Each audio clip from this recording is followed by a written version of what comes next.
Pulang membawa cinta. Kisah seorang perantau dan gadis Australia. Namun sebelum kita mulai kisahnya, jangan lupa untuk like dan subscribe channel kami agar kami selalu dapat membagikan kisah-kisah menarik dan inspiratif untuk Anda semua.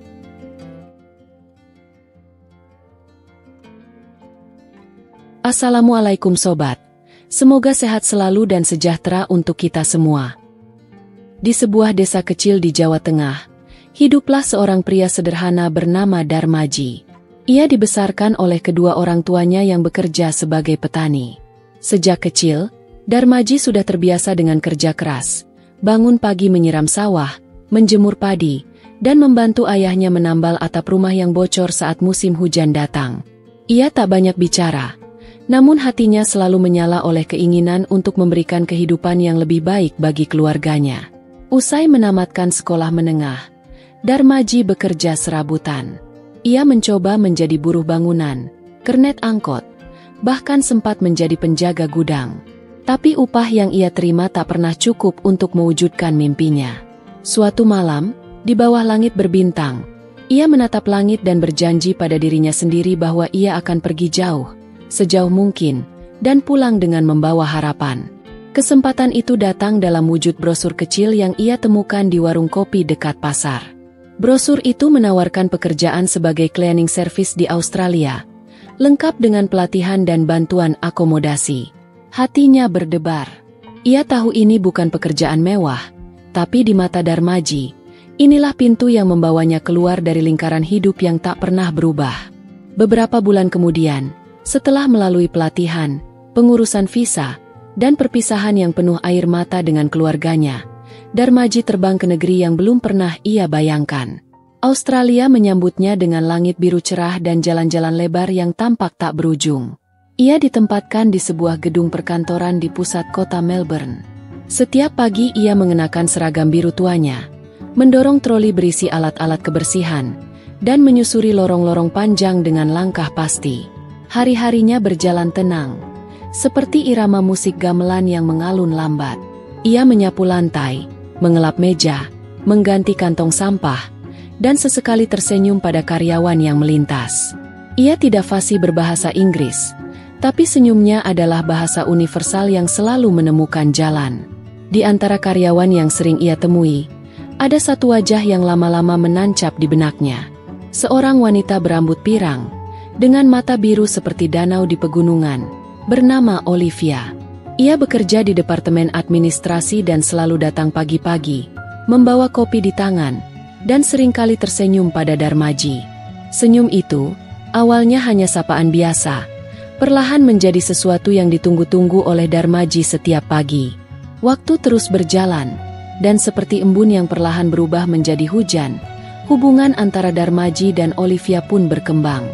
Mereka mulai sering berpapasan, lalu saling mengangguk, lalu mulai meninggalkan catatan kecil di meja pantry, hal-hal sederhana seperti ucapan, "Have a nice day," atau "Stay warm today." Bagi Darmaji, perhatian kecil itu adalah cahaya yang menghangatkan hari-hari sepinya di negeri orang. Suatu hari, tanpa diduga, Olivia menyelipkan sekuntum bunga kering di balik sapu tangan yang tertinggal. Sejak saat itu, dunia Darmaji tak lagi sama. Ia mulai belajar bahasa Inggris dengan lebih giat, menulis catatan-catatan kecil dalam bahasa Inggris meski masih terbata, dan menghabiskan akhir pekan dengan berkeliling kota hanya untuk bisa bercerita pada Olivia tentang tempat-tempat yang ia lihat. Mereka tak pernah menyatakan perasaan secara langsung, tapi cinta, seperti aliran sungai, selalu menemukan caranya mengalir tanpa harus diucapkan. Namun, hidup tak selalu ramah. Ekonomi yang tak menentu membuat perusahaan tempat Darmaji bekerja harus melakukan pengurangan karyawan. Ia menjadi salah satu nama yang harus pergi. Hari itu, saat ia menerima kabar pemutusan kerja, dunia seperti berhenti sejenak.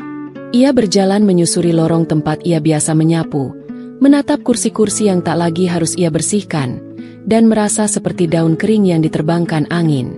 Ia mengemas barang-barangnya dalam diam. Tak sempat bertemu Olivia hari itu, hanya meninggalkan sepucuk surat kecil yang ia selipkan di bawah pot bunga di dekat meja Olivia. Isinya hanya 2 kalimat. "Terima kasih atas semua kebahagiaan. Saya pulang." Darmaji kembali ke Indonesia dengan hati yang berat. Desa kecilnya menyambutnya seperti pelukan hangat, tapi ia merasa seperti kehilangan separuh jiwanya. Ia kembali membantu orang tuanya di sawah, menanam padi, dan sesekali merenung di tepi sungai. Hari-harinya kembali tenang, tapi ada ruang kosong di hatinya yang tak bisa ia isi. Sementara itu, jauh di seberang lautan, Olivia merasa kehilangan yang sama. Meja pantry terasa hampa tanpa catatan dari Darmaji. Hari-harinya berlalu dengan rutinitas yang membosankan, dan senyum yang biasa ia berikan kini hanya menjadi formalitas. Ia mencoba mengalihkan pikirannya, bepergian, bertemu teman, tapi tak ada yang mampu menggantikan kehangatan sederhana yang dulu ia temukan dari tatap mata Darmaji. Suatu malam, saat membuka kembali catatan lama di lacinya, Olivia menemukan surat terakhir dari Darmaji. Ia membaca berulang kali, dan seperti terdorong oleh sesuatu yang tak bisa ia bendung, ia membeli tiket pesawat ke Indonesia. Ketika Olivia tiba di desa tempat tinggal Darmaji, ia disambut oleh jalan tanah yang berdebu, sawah hijau yang membentang sejauh mata memandang, dan aroma pagi yang berbeda dari kota kelahirannya. Ia bertanya pada penduduk setempat, dan akhirnya menemukan rumah sederhana beratap genteng tua di pinggir desa. Saat Darmaji membuka pintu, dunia kembali berdetak.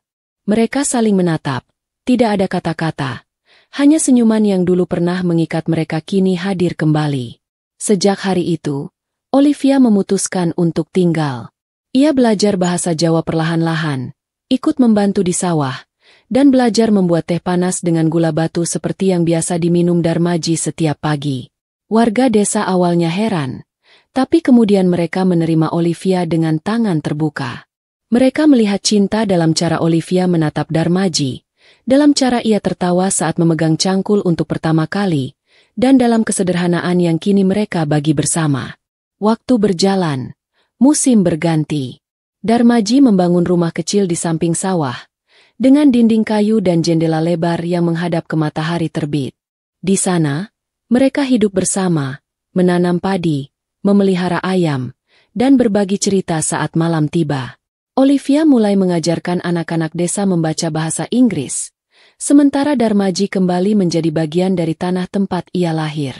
Kisah cinta mereka tidak pernah megah, tidak pernah penuh janji, tapi justru karena itulah ia begitu kuat. Ia tumbuh dari hal-hal sederhana, dari senyum, dari catatan kecil, dari bunga kering, dan dari keberanian untuk melangkah melampaui batas dunia masing-masing. Di bawah langit yang sama, di desa yang jauh dari hiruk-pikuk kota, Darmaji dan Olivia menemukan rumah bukan sebagai tempat, tapi sebagai rasa. Mereka menjalani hari demi hari dengan syukur, saling mengisi, dan menjadi bukti bahwa cinta sejati tak pernah mengenal jarak, bahasa, atau warna kulit. Ia hanya butuh dua hati yang mau bertemu di tengah jalan, dan berjalan bersama kemanapun hidup membawa mereka. Kisah Darmaji dan Olivia mengajarkan bahwa cinta sejati tidak memandang latar belakang, pekerjaan, atau asal-usul. Ia tumbuh dari ketulusan, keberanian, dan kesediaan untuk saling memahami. Dari kehidupan yang sederhana, keduanya membuktikan bahwa kebahagiaan bukan soal kemewahan, melainkan tentang menemukan kedamaian bersama orang yang dicintai. Perpisahan dan jarak justru menguatkan ikatan mereka, dan pada akhirnya, kesetiaan hati membawa mereka kembali bersatu.